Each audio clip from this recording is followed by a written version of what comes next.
Bueno, hola a todos. Les pido a los que no les han silenciado el audio que por favor pongan mute para que no se interrumpa la presentación. Voy a pasar la presentación y hay un tiempo después de consultas que van a ir apareciendo en pantalla, entonces vamos a ir respondiéndolas ahí después de la presentación. Me presento, mi nombre es María Inés Busoni. Estoy acá en nombre de Marcino Arquitectura, Jorge Marcino y María Inés Busoni, quien habla, somos socios de Marcino Arquitectura y hemos trabajado en varias oportunidades ya con Marcan. En esta oportunidad vamos a presentar el proyecto del edificio ABA 159 en Miraflores, y cómo se fue dando la experiencia de este proyecto desde el inicio. Nosotros tenemos oficina en Santiago de Chile y tenemos una sede en Perú, en Lima, desde la cual abordamos también proyectos allá. Bueno, el edificio ABA 159 es un edificio que se ubica en el malecón Armendáriz, en el borde de Miraflores, mirando hacia Barranco. Este es un proyecto en el que nos invita a participar Marcan, un proyecto que en su etapa de anteproyecto había sido desarrollado por la oficina de Freddy Miranda y que nosotros tomamos como desarrollo de proyecto, y en esa etapa viene toda la conceptualización del diseño, que es lo que voy a presentar acá. Luego en la etapa ya de desarrollo de detalles de las unidades, principalmente, se incorpora también la oficina de Reuchi Reina. Por lo tanto, este es un proyecto en que ha habido trabajo colaborativo desde el inicio. De hecho, la invitación de Marcan a participar en este proyecto se plantea siempre como un trabajo con ellos. Fue muy entretenido el inicio del proyecto. Teníamos reuniones cada 2 semanas, o en Santiago o en Lima, en las que se iba perfilando cómo íbamos a abordar este proyecto. Desde un inicio el proyecto se define desde el usuario, imaginándonos cómo sería este usuario, cómo va a ser esta persona que va a habitar el edificio, y desde definir a ese perfil de usuario es que empieza a desarrollarse toda la arquitectura.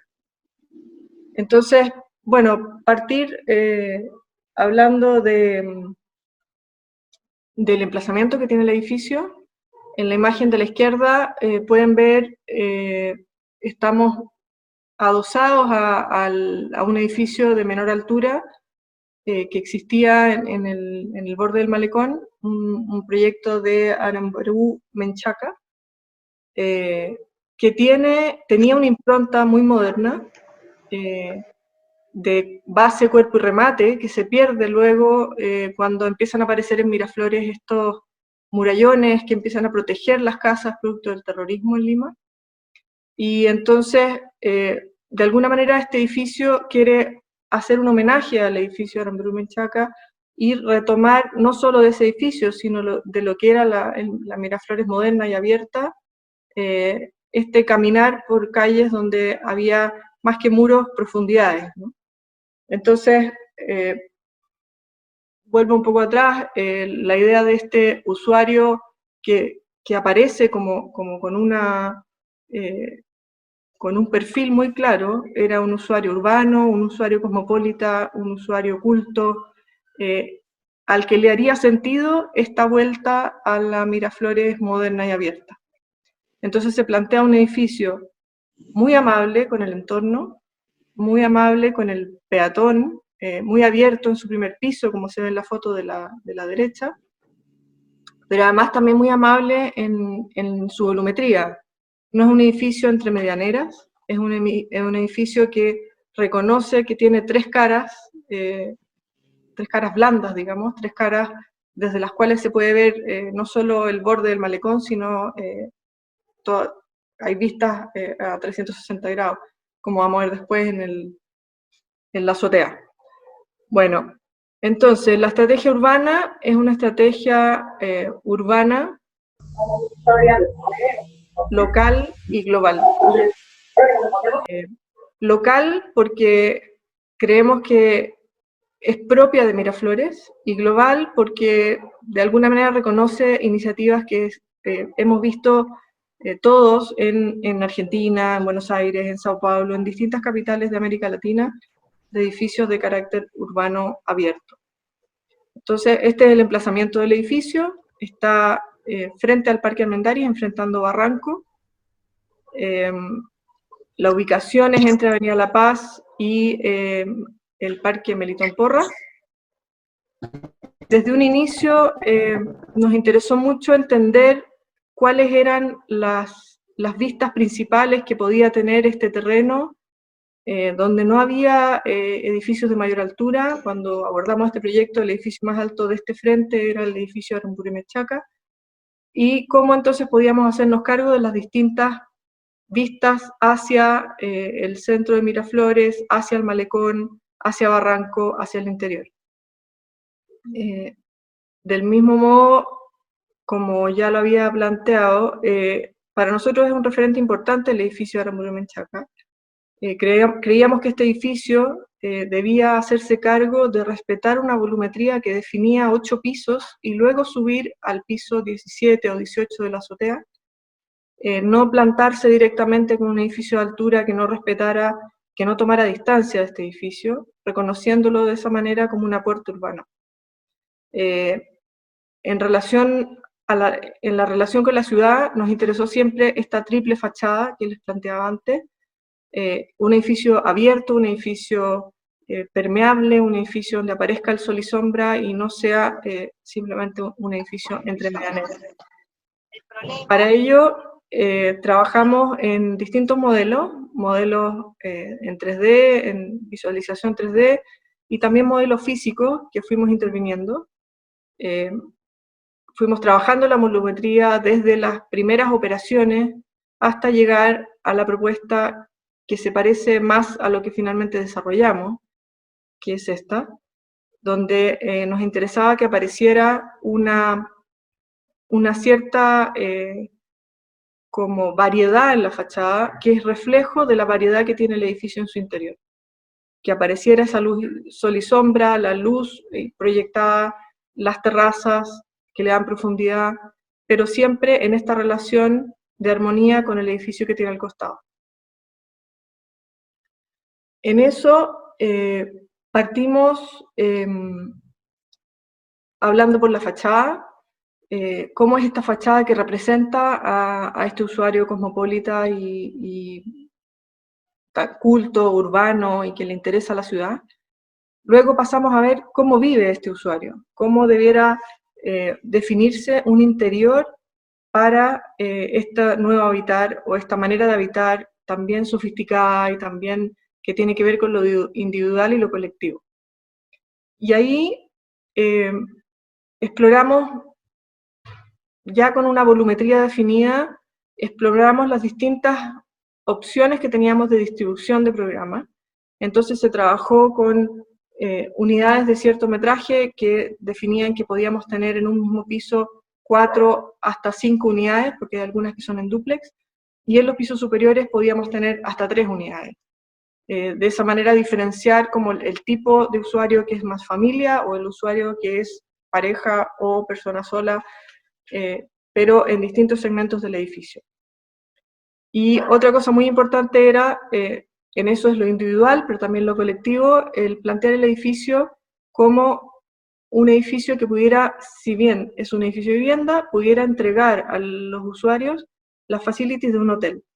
Y entonces hacerse cargo de disponer de grandes áreas de uso común que permitan vivir este edificio de otra manera. Y en eso aparece el primer piso y la azotea, naturalmente, pero también vamos a ver que hay no solo el primer piso, sino también hacia abajo hay un piso que permite ese uso. Se analizaron entonces todas las disposiciones posibles de las unidades distintas, trabajamos alternativas de distribución de los distintos departamentos, con variantes de si la cocina era una cocina que se plantea como siempre abierta en todas las unidades del edificio, pero si esa cocina tenía integrado el comedor o no, si los dormitorios eran más abiertos o más segregados del área pública, si los baños eran también más abiertos a las piezas o más cerrados. Había distintas como personalidades de usuarios dentro de este edificio. Y entonces, piso a piso, parto por el primer piso. El primer piso diría que es el nivel más singular de la planta. Un piso completamente entregado al área pública, un piso que además se retira casi un tercio del fondo del sitio para dejar una bahía de acercamiento vehicular, que nos lleva directamente al fondo del terreno a través del hall, que es lo que ustedes ven en una imagen a la derecha. Uno entra por un espacio que conduce hasta el fondo del terreno. Hay esta visión transversal del terreno completo, un terreno que además se ha trabajado con todo un sistema de muros verdes que hace que no se genere un ambiente como encerrado. Este primer piso también rescata lo que pasa en los pisos superiores, que es un primer piso muy abierto. El núcleo es el que se lleva la mayor cantidad de estructura. Ese fue un desafío importante en términos estructurales. Queríamos un edificio que fuera muy permeable, no solo en primer piso, sino también en los pisos superiores, que estas tres fachadas efectivamente fueran abiertas a las vistas y a la luz interior. Y entonces el desafío fue llevar la estructura al centro y con columnas robustas en el perímetro que permitieron entonces el juego que se va dando piso a piso, que ya lo vamos a ver. En este primer piso ya mostró Carla Canepa el día viernes pasado todo el proyecto de interiorismo que hizo ella por encargo de Marcan, un proyecto muy sensible que además dialoga muy bien con la arquitectura que está plasmada desde nosotros, digamos, y se buscaron, desde la arquitectura, se buscaron materiales nobles, entonces aparece la piedra de mármol travertino nacional peruano, de un color miel que le da una calidez a los espacios no solo exteriores como fachadas, sino también a los interiores. El terrazo blanco, pulido en los pisos de todas estas áreas comunes, que vuelve un poco a lo que era también la nobleza de los edificios más antiguos. Y bueno, el uso de cristales en las barandas y en los cerramientos que también otorgan esta imagen un poco más moderna. Espérame, tengo un mensaje aquí. ¿Todos escuchan bien el audio? Parece que hay gente con problemas de audio. No sé si... Voy a intentar hablar un poco más fuerte, pero mi micrófono está activo.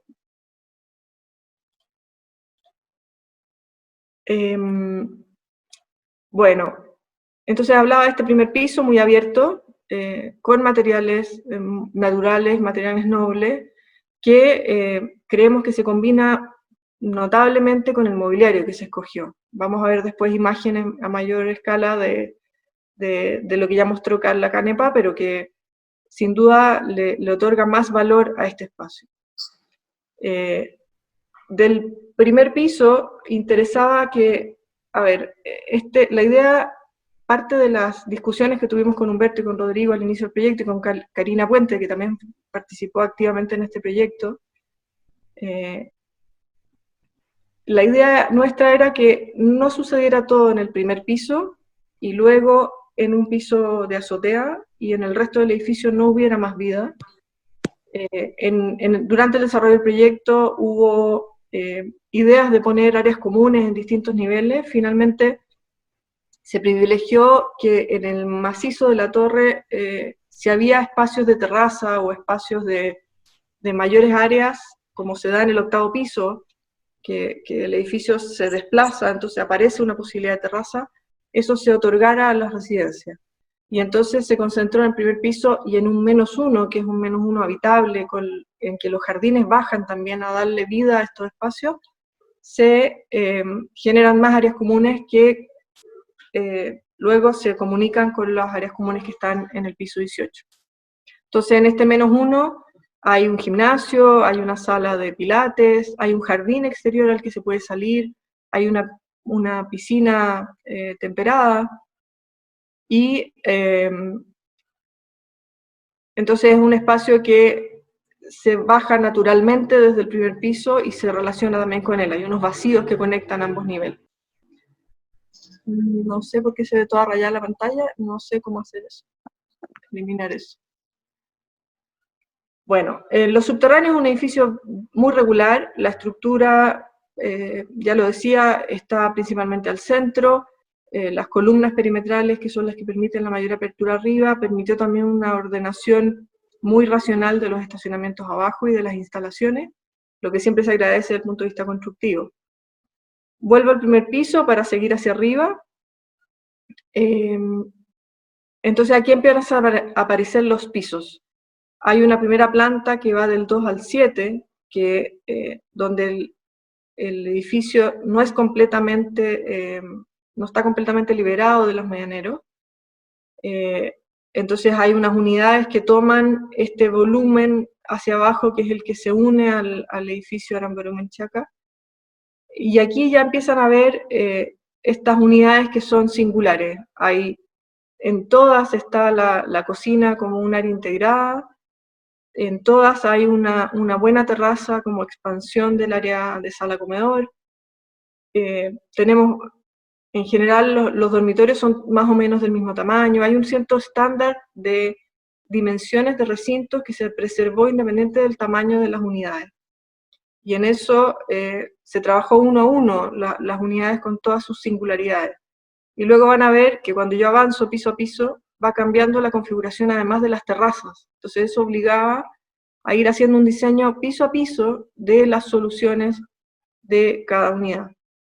En el piso 8, que es este nivel, el departamento tiene una terraza de uso y goce exclusivo que mira hacia Barranco y hacia Miraflores, y que es el último piso del volumen que se adosa al edificio Aramburú Menchaca.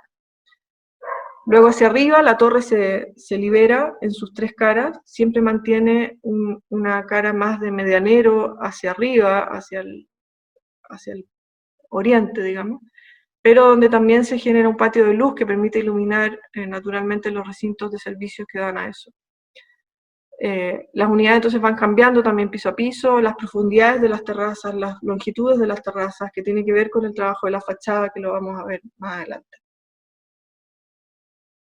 Y finalmente llegamos al piso de la azotea, un nivel que se entrega, al igual que el primer piso, se entrega en un 100% a uso común, donde hay dos áreas de quincho separadas, hay un área las áreas de quincho están arriba, con buenos mesones hechos en obra, a la izquierda hay un sol y sombra con mobiliario que permite hacer ahí reuniones, a la derecha hay un salón cerrado que también se conecta con el quincho y con el área de la piscina, y hacia el poniente, digamos, con la vista hacia el mar, está esta piscina que tiene, el piso completo tiene vista en 360 grados sobre Lima y sobre Miraflores, pero la vista que hay en este borde de la piscina es realmente impresionante. Acá nuevamente se trabajó con materiales con la mayor presencia de verde posible. La idea era construir un perímetro verde que, si bien sabemos que estamos en un piso 18, le diera una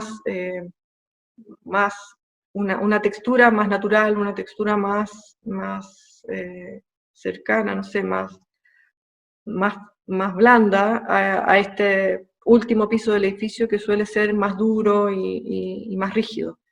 En eso la incorporación del sol y sombra también le aporta muchísimo en esta sombra que se proyecta sobre el piso, y de nuevo la incorporación de muebles con madera, con distintos diseños, como planteaba Carla Canepa, también le da una riqueza distinta.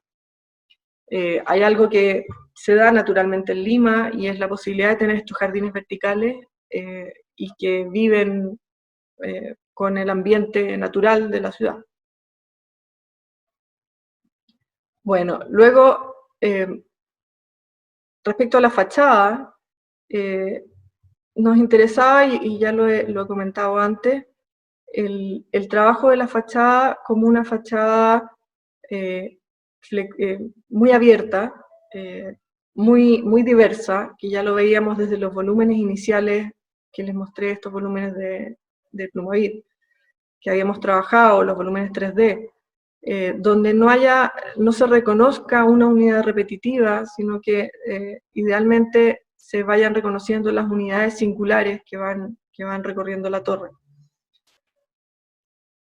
En corte también interesaba un poco lo que les explicaba al mostrar el primer piso, que el primer piso con el -1 fueron una unidad que en fondo estos dos niveles, más una cancha de squash que está en un segundo subterráneo, fueran todo el área de facilities de uso habitual de los usuarios del edificio.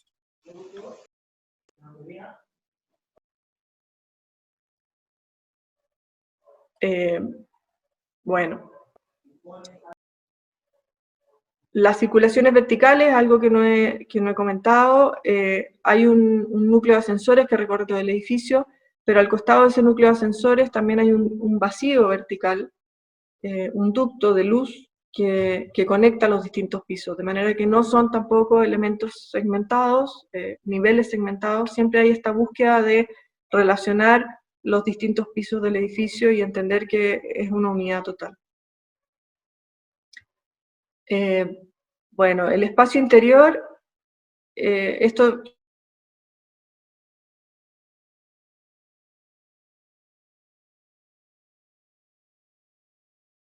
vuelvo a mostrar, no sé cómo eliminar los...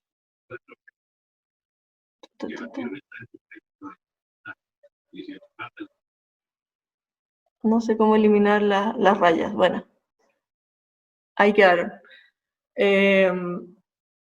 El hall, ya lo comentaba, de acceso, con estas columnas de formas diversas revestidas en mármol travertino, el espacio abierto de uso común del fondo del terreno, con la sala de juegos al fondo, un estar en el acceso, ahí está la sala de juegos. Se hizo todo un trabajo de mobiliario hecho en obra, que quedó muy bien, y además muy bien escogido el mobiliario móvil, digamos, los sofás, los sillones y todo, las lámparas. Este es el piso -1, la sala de pilates, el gimnasio, la piscina, una pequeña piscinita de piscina temperada, y las imágenes de la azotea, que entonces se ve esta vista en 360 grados sobre la ciudad.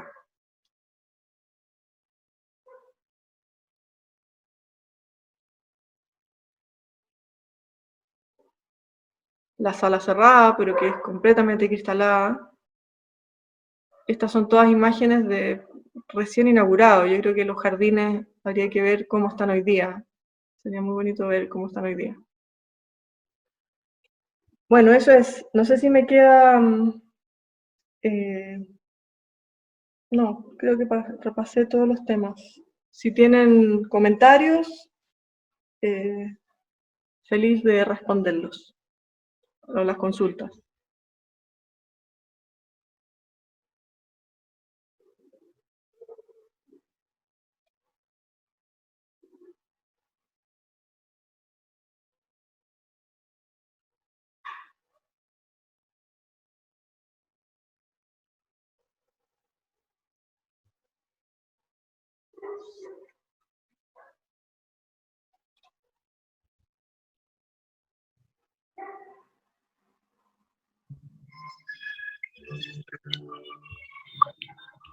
¿Aló?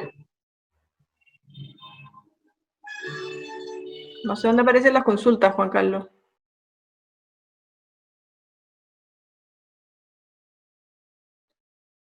A ver, me dice, buenas tardes, la geometría estructural surge en torno a cuáles criterios. A ver, las formas del edificio responden a esta imagen que se busca de algo más contemporáneo, de una imagen de una Lima moderna, de una Lima más cosmopolita. En eso hay algo que no comenté, y es que no había referentes en Lima de edificios de este estándar recientemente construidos, y en eso la inmobiliaria hace una apuesta de ir a buscar casos similares en Colombia, en Miami, en Santiago. Fuimos a ferias de mobiliario y de diseño.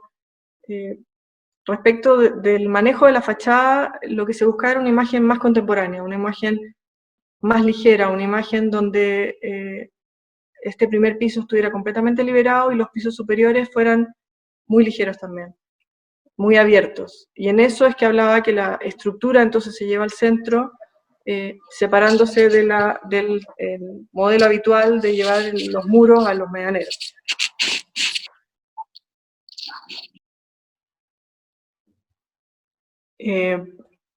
Alguien pregunta cuánto tiempo tomó desarrollar el proyecto. La verdad es que no lo recuerdo. Este proyecto partió el 2011, me parece. Debemos haber estado 1 año y medio, fácil, o 2 años en proyecto. Hubo muchas vueltas,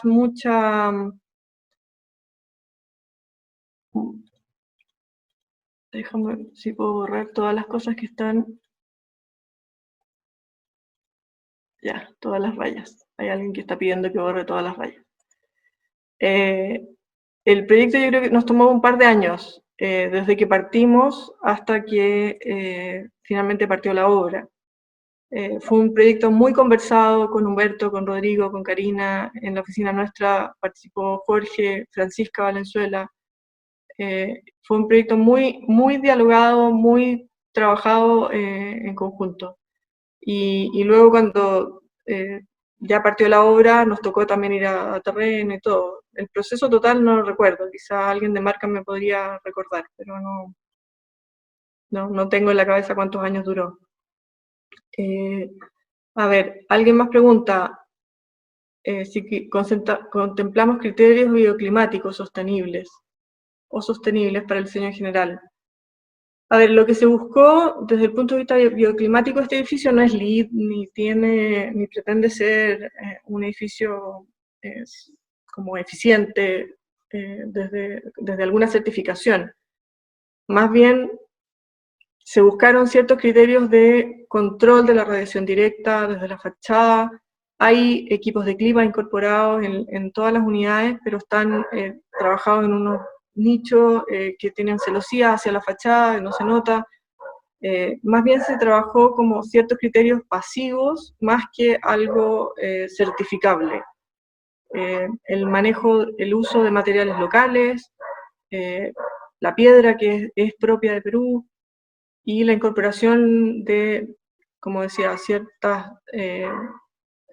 como áreas verdes que hacen que todo sea un poquito más natural. Pero criterios bioclimáticos, no hubo un especialista bioclimático, y yo creo que hoy día podríamos analizarlo y creo que se comportaría muy bien.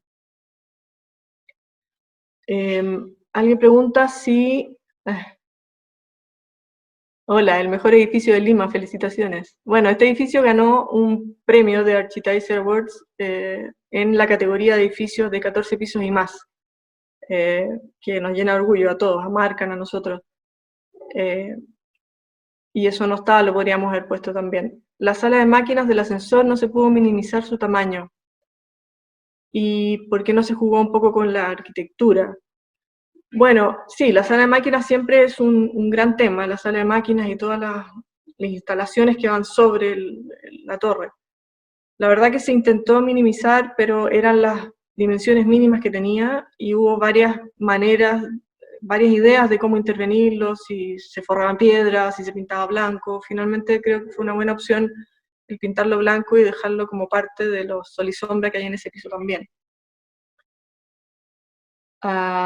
Ahí me aclara Carmen Coronado. Hola, Carmen. Que en noviembre del 2012 se inició la preventa y se finalizó la construcción en septiembre del 2016. O sea, son 4 años en total. Daniel Machuca, saludos. Ante todo, felicitarte por este proyecto. que es uno de los mejores proyectos de Lima. Una consulta, ¿ustedes también se encargaron del diseño interior o solo fue la arquitectura? Nosotros nos encargamos del diseño del edificio en su conjunto, las columnas, el diseño de los departamentos, las formas de las terrazas, toda la envolvente, todo el edificio en su conjunto, a eso me refiero. No el mobiliario móvil o el mobiliario hecho en obra que estuvo a cargo de Sierra, o el diseño interior de los departamentos, que si bien nosotros trabajamos mucho en layout, ya el diseño fino de los mobiliarios de cocina y los planos de detalle de eso los desarrolló la oficina de Reuchi Reina. Hermoso proyecto, felicitaciones a todo el equipo, muchas gracias. A ver, si hay más consultas. ¿El asolamiento produjo algún cambio durante la propuesta? Creo que ya lo respondí. ¿Cuál fue el rol de los asesores de cocina, moda y arte en el proceso de diseño? Bueno, eso es interesante. Este proyecto partió desde Marcan. Yo creo que había era muy buen desafío para Marcan desarrollar este proyecto, así como nos invita a nosotros a participar en el diseño. Invitó a una chef, discúlpeme, pero los nombres no los tengo, a ver si alguien me los anota por ahí. Una chef, un diseñador de moda y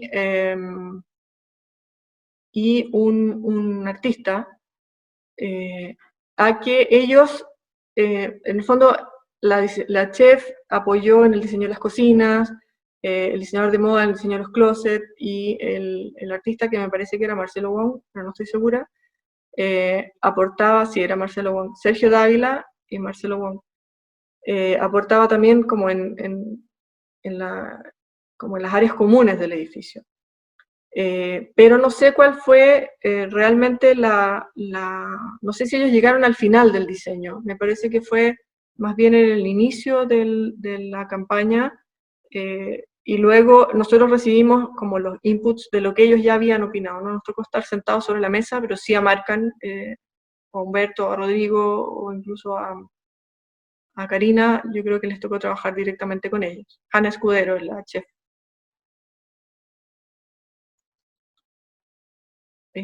A ver si tengo algo más.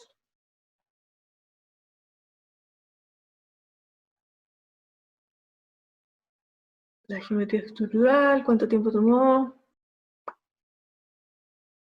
Bueno, no sé si tienen más consultas. La verdad que para nosotros este es un proyecto emblemático. Es de los bonitos proyectos que nos ha tocado participar. No solo por el equipo que estuvo atrás, sino que fue muy interesante la manera de trabajar. Muy compartida, muy colaborativa, y en eso es de donde salen las mejores cosas. Así que una muy bonita experiencia. Eso. Hay una nueva... ¿Hubo algún reparo por parte del inversionista en cuanto al manejo escultórico de la volumetría en relación a perder área de venta? A ver, Marcan es una inmobiliaria bien singular. Marcan normalmente apuesta por proyectos distintos, y en eso no se pierde en perder metros, digamos, por ganar en el proyecto. Eso yo creo que es reconocible transversalmente en los proyectos que desarrolla Marcan. Y en eso no fue una pelea la búsqueda de elementos singulares o del trabajo de fachada o que todos los pisos fueran distintos. Yo creo que el constructor, Felipe, recuerdo que estaba en obra, estaba vuelto loco porque cada piso era distinto.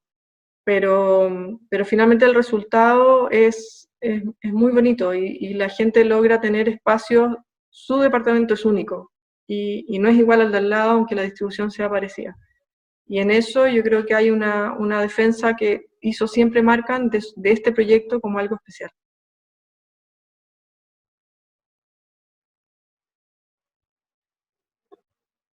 Nada, los invito a conocerlo, a los que no han podido ir a verlo. La verdad que es un muy bonito proyecto, y tiene además una azotea increíble, así que a conseguirse invitaciones de Marcan para conocerlo.